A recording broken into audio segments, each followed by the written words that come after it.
Hello everyone, I'd like to show you the new version for KickDrum. This is 2.5 beta 5.3.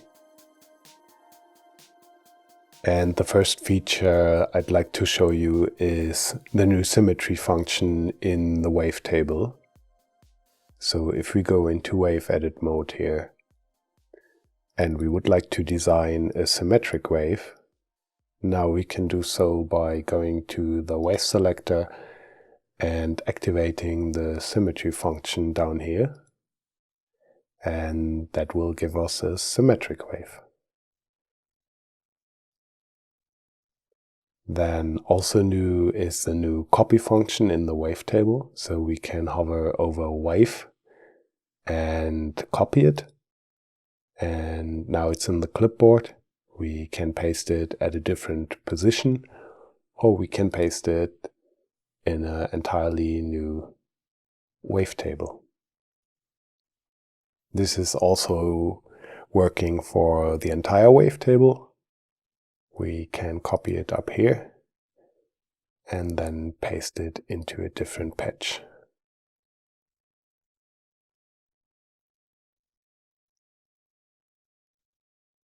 For the devices, we have new parameters. Now we have an additional gain, pan, and width. And the automation system has also received an update. For all the automations, we now get tags that show us the value of the curve for each point in time.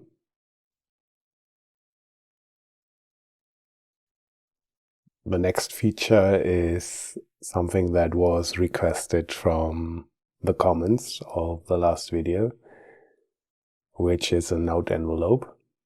We have this up here, and currently it is turned on, and we can turn it off like this. And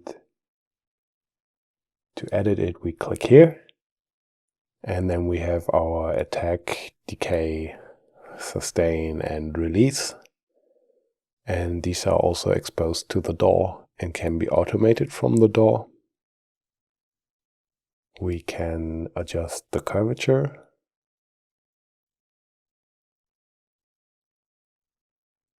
And we can also manipulate multiple points at the same time and record that to the DAW.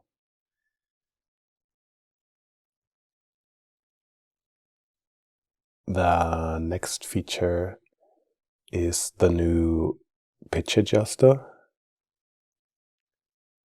So in order to save the correct key to the preset, so that we have the ability to browse for keys in the preset browser, we need to correctly set up this pitch adjuster. And for that, we have now this link function, where we can link it to a different note than the lowest.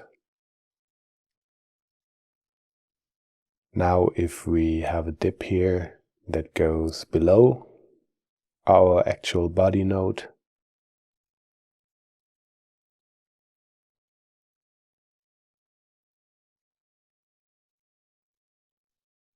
it still saves the correct key to the preset.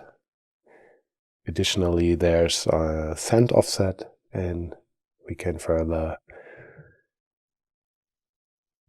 set the pitch adjuster to its correct key, and now we should have enough control to correctly save the key for our preset.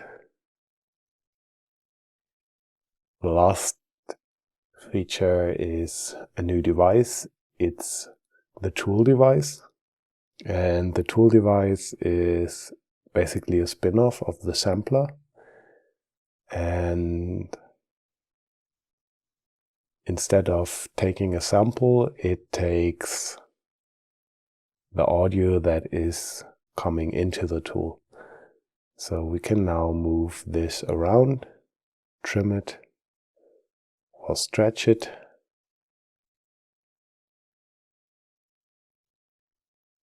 and we can also manipulate it from here.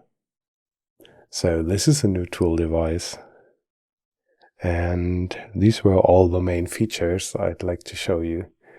There has been a lot of work going on. The UI, I think, feels much smoother now. The device chain has been further optimized. The oscillogram views are further improved. And yes, overall, I hope it's an even better experience now. Looking forward to your feedback, and thank you for watching. Have a nice day. Bye.